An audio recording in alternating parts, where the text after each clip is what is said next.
সব মন্ত্রণালয় এবং বিভাগ গতিশীল করার নির্দেশ দিয়েছেন অন্তর্বর্তী সরকারের প্রধান উপদেষ্টা ডক্টর মোহাম্মদ ইউনূস। রাষ্ট্রীয় অতিথি ভবন যমুনায় সচিবদের সাথে বৈঠক করেছেন তিনি, সেখানেই এই নির্দেশ দিয়েছেন তিনি। সভায় চলমান কার্যক্রম সম্পর্কে অবহিত করা হয় ডক্টর ইউনূসকে। আলোচনা হয় কর্মপরিকল্পনা নিয়ে। অন্তর্বর্তীকালীন সরকারের প্রধান উপদেষ্টার দায়িত্ব নেওয়ার পর প্রথমবারের মতো নিজের হাতে থাকা ২৫টি মন্ত্রণালয় ও বিভাগের সচিবদের সাথে বৈঠক করলেন ডক্টর মোহাম্মদ ইউনূস। সকাল ১১টার দিকে প্রধান উপদেষ্টার সরকারি বাসভবন ও কার্যালয় যমুনায় বৈঠকটি শুরু হয়।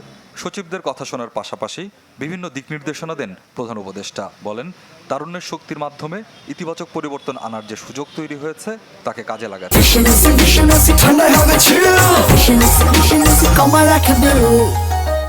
হবে। প্রায় ২.৫ ঘন্টা হয় বৈঠক। পরে সচিবালয়ে এ নিয়ে কথা বলেন জনপ্রশাসন সচিব। জানান, সব মন্ত্রণালয় ও বিভাগকে দ্রুত কার্যকর করার নির্দেশ দিয়েছেন প্রধান উপদেষ্টা। নির্ধারণ করতে বলেছেন অগ্রাধিকার। ৭ দিনের মতো একটা বিষয় আছে, যে 7 দিনের মধ্যে যতগুলো বেশি জরুরি আছে, যেগুলো ওনার কাছে উপস্থাপন করার মতো, যেগুলো উপস্থাপন করতেই হবে, সেই বিষয়গুলো ওনাকে সরাসরি যেন উপস্থাপন করা হয়।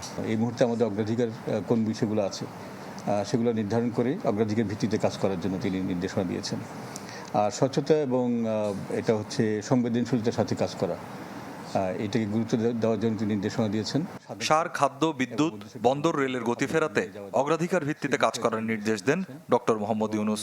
এই সকল বিষয়গুলোকে দ্রুত ফাংশনাল করার জন্য তিনি নির্দেশনা দিয়েছেন এবং এই ফাংশনাল করার জন্য স্থানীয় পর্যায়ে যে সকল সিদ্ধান্তগুলো নিতেই হবে সেগুলোর জন্য জরুরির ভিতরে নেওয়া হয়, এই জন্য তিনি নির্দেশনা দিয়েছেন।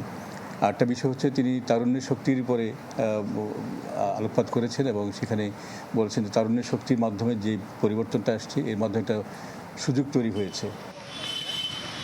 সচিবদের সাথে বৈঠকের আগে প্রধান উপদেষ্টার সাথে সাক্ষাৎ করেন সেনাপ্রধান জেনারেল ওয়াকারুজ্জামান।